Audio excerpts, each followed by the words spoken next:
Hello everyone. तो आज का हमारा टॉपिक है कपास, जिसे हम लोग बोलते हैं कॉटन। तो सबसे पहले हम लोगों ने कल जो पढ़ा था उसमें था कि हम रेशे का वर्गीकरण हमने किया था, जिसमें दो प्रकार के रेशे पाए थे, लंबाई के आधार पर और स्रोत के आधार पर। तो जो हम अपना कॉटन पढ़ रहे हैं ये हम स्रोत के आधार पर पढ़ रहे हैं, जो स्रोत के आधार पर हमें प्राकृतिक से वानस्पतिक में भी बीज से प्राप्त होता है। तो आज हम कपास के बारे में और आगे पढ़ेंगे। तो जो कपास है इसको हम लोग इंग्लिश में क्या बोलते हैं? कॉटन। इसको बोलते हैं कॉटन, जो हमें अरेबिक भाषा के, यहाँ पे लिखते हैं अरेबिक भाषा के क्वाइटन से मिला है। ये क्वाइटन, ये अरेबिक भाषा के क्वाइटन शब्द से बना है कॉटन। ये इम्पोर्टेंट है, टीजीटी में ये पूछा जा सकता है। उसके आगे देखते हैं जो हमारा कपास होता है, इसमें इसके और अन्य नाम क्या क्या है। कपास के अन्य नाम क्या क्या है? तो कपास को हम लोग बोलते हैं व्हाइट गोल्ड। कपास को बोलते हैं व्हाइट गोल्ड, यूनिवर्सल फाइबर, यानी कि यूनिवर्सल यानी सार्वभौमिक रेशा, सार्वभौमिक रेशा। इसके जो नाम है, ये टीजीटी और पीजीटी में जो क्वेश्चंस आते हैं वो यहीं से आते हैं कि इसके नाम, कोई भी नाम दे दिया और पूछते हैं कि कपास के और क्या नाम है या ये कौन सा रेशा है।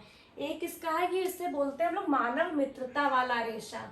ये इम्पोर्टेंट है, मानव मित्रता वाला रेशा, मानव मित्रता वाला रेशा।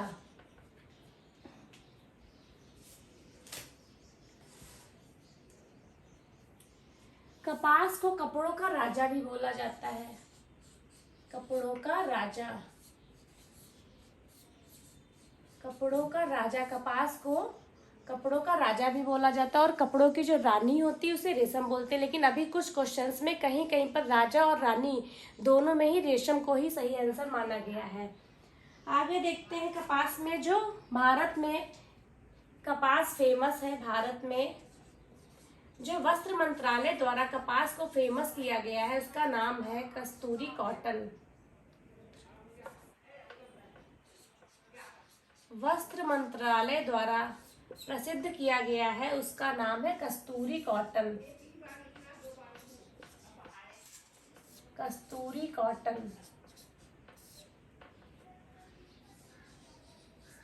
आगे देखते हैं हम लोग इसमें कपास के बारे में। जो कपास का जन्मदाता है, कपास का जन्मदाता भारत है।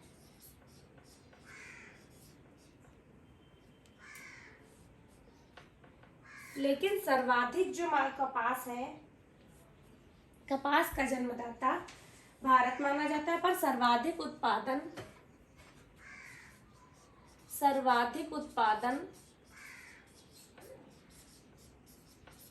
इसका होता है अमेरिका में।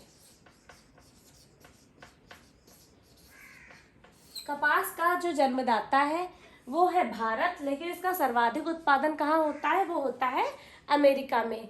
अब ये तो हो गया जन्मदाता, ये हो गया अमेरिका में उसका सर्वाधिक उत्पादन। अब भारत में भी कहाँ पे होता है? ये होता है गुजरात, महाराष्ट्र और एमपी में। गुजरात, महाराष्ट्र और एमपी में।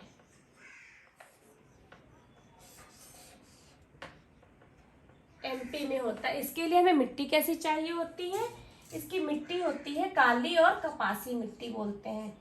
मिट्टी होती है काली कपासी मिट्टी, काली कपासी मिट्टी। अब उत्पादन के बाद और मिट्टी का पीएच कितना होता है? इसकी मिट्टी का पीएच होता है 7.2 से 8.5 तक। ये हो गया इसका मिट्टी का पीएच हो गया। अब इसके बाद बात आती है कि जो जन्मदाता भारत हो गया, सर्वाधिक उत्पादन हमारा हो गया अमेरिका में, लेकिन सर्वाधिक अच्छी गुण यानी कि जिसकी क्वालिटी अच्छी हो वो कपास कहाँ पे मिलता है? तो अच्छी किस्म का कपास, अच्छी किस्म का कपास हमें मिलता है मिस्र में, मिस्र में मिलता है। और सर्वोत्तम गुण,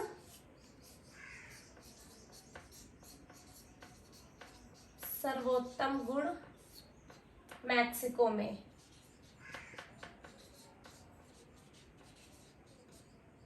सर्वोत्तम गुण मिलता है, गुड़ वाला कपास मिलता है मैक्सिको में। तो ये हम लोगों ने देखा जो हमारे कपास है वो कहाँ से मिल रहा है। तो जो रेशों का वर्गीकरण है वो हमने दो प्रकार से किया था, एक था लंबाई के आधार पर जिसमें हमने देखा था फिलामेंट और स्टेपल फाइबर, दूसरा था स्रोत के आधार पर। तो जो स्रोत के आधार पे था उसमें भी हम लोगों ने दो भागों में डिवाइड किया था, एक था प्राकृतिक रेशा और दूसरा था हमारा कृत्रिम रेशा। तो प्राकृतिक में भी हमने उसको तीन भागों में डिवाइड किया था, एक था वानस्पतिक, एक था प्रोटीन जगत से और एक था खनिज वाला।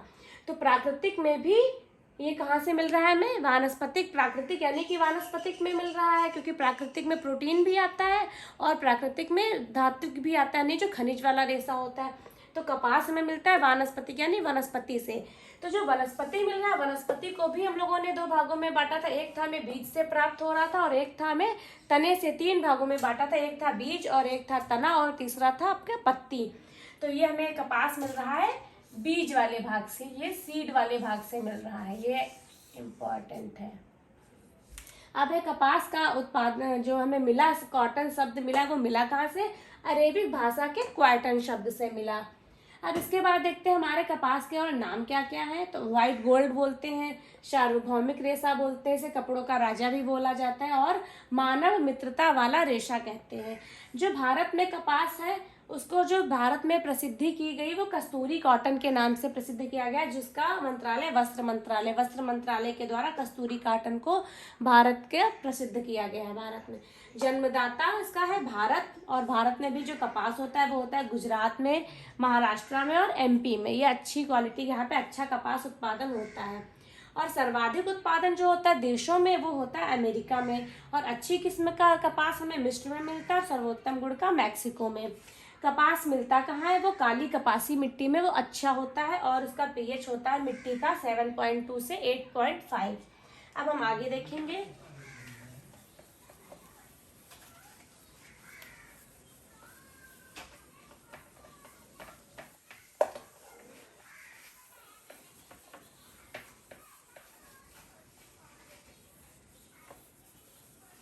अब देखेंगे कपास में इसके पेड़ की लंबाई क्या है। अब देखेंगे कपास जो होता है वो उसका पेड़, उसके बारे में जानेंगे। तो कपास के पेड़ की लंबाई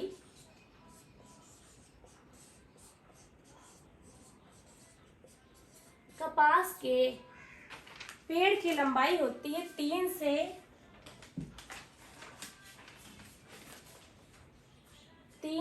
6।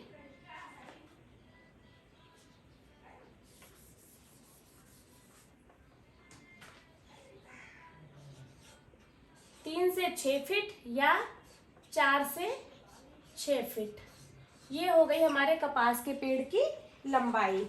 अब आगे देखेंगे इसके रेशे की लंबाई कितनी होती है। जो ये तो हो गया हमारा पेड़, और जो कपास से रेशा प्राप्त होता है तो रेशे की लंबाई हमारी आधी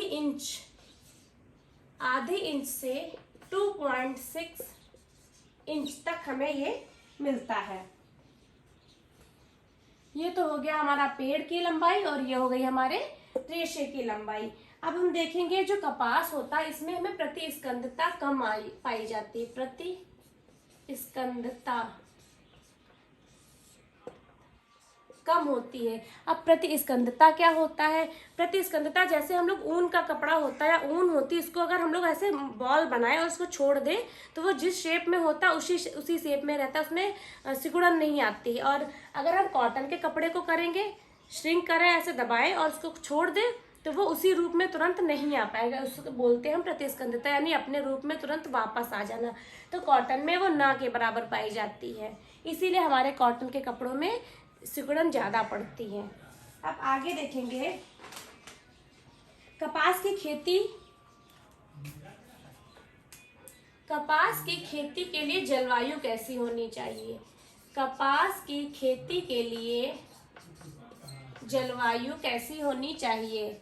तो कपास की खेती के लिए जलवायु होती है हमारी उष्ण कटिबंधीय। उष्ण कटिबंधीय।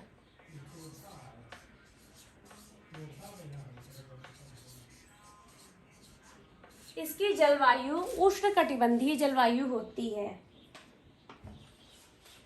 अब इसके बाद कुछ इम्पोर्टेंट फैक्ट्स हैं जो हमारे पेपर में पूछ लिए जाते हैं, जो हमें याद रखने हैं। ये तो मेन हो गया कपास के बारे में कि हम कपास के पेड़ कैसे है, उसका रेशा कैसा है, वो कहाँ होता है, उसकी मिट्टी कैसी होती है, कैसी उसके लिए जलवायु होनी चाहिए। अब उसके बाद देखेंगे हम कपास का उत्पादन कैसे होता है, यानी कि जो कपास का पेड़ है उसको, उस पेड़ से कैसे हम लोग रेशे को या कैसे धागे को प्राप्त करते हैं, वो हम लोग आगे की क्लास में देखेंगे। अभी सिर्फ थोड़ा सा अलग से कुछ फैक्ट्स हैं वो देखेंगे, बाकी का हम लोग नेक्स्ट क्लास में देखेंगे। तो जो फैक्ट्स हैं वो है कि जो हमारी कपास विश्लेषण संस्थान कहाँ है? कपास विश्लेषण संस्थान। कपास विश्लेषण संस्थान हमारा कहाँ है? ये है महाराष्ट्र के मोटोंगा में। महाराष्ट्र के मोटोंगा में है। और दूसरा है हमारा, इसको संस्थान भी कह सकते हैं या हम इसे प्रयोगशाला भी कह सकते हैं। कपास विश्लेषण प्रयोगशाला। और एक नोट बना के आप लोग लिख लीजिएगा कॉपी में, अपनी नोट साथ में बनाते चलिएगा। और जो भी इम्पॉर्टेंट फैक्ट्स हैं वो अलग कलर से उसको हाईलाइट करते रहिएगा, ताकि जब आपको रिवीजन करना हो उस टाइम आपको पूरी थ्योरी ना पढ़नी पड़े, सिर्फ आप पॉइंट पढ़ते जाइए और आपका रिवीजन हो जाए। फिर है आपका भारत में कपास। भारत में कपास यानी कि सूती कपड़े।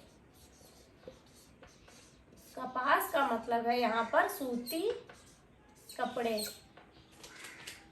का पहला मिल। सूती कपड़े का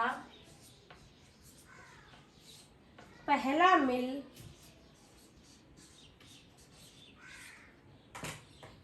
1818 में कोलकाता में 1818 में कोलकाता में खोला गया था। खोला गया था। ये तो आपके कुछ फैक्ट्स हैं। और एक है आपका केंद्रीय कपास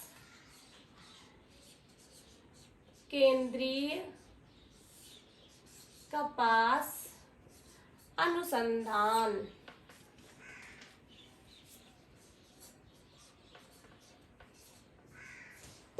केंद्रीय कपास अनुसंधान हमारा कहाँ है?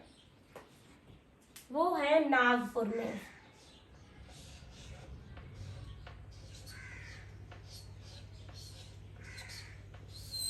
नागपुर में।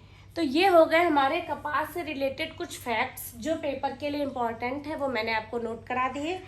बाकी का जो आगे कपास के उत्पादन की प्रक्रिया है वो हम लोग नेक्स्ट क्लास में देखेंगे। आज आप लोग ये इतना नोट्स बनाइए और उसका रिवीजन करिए। Thank you.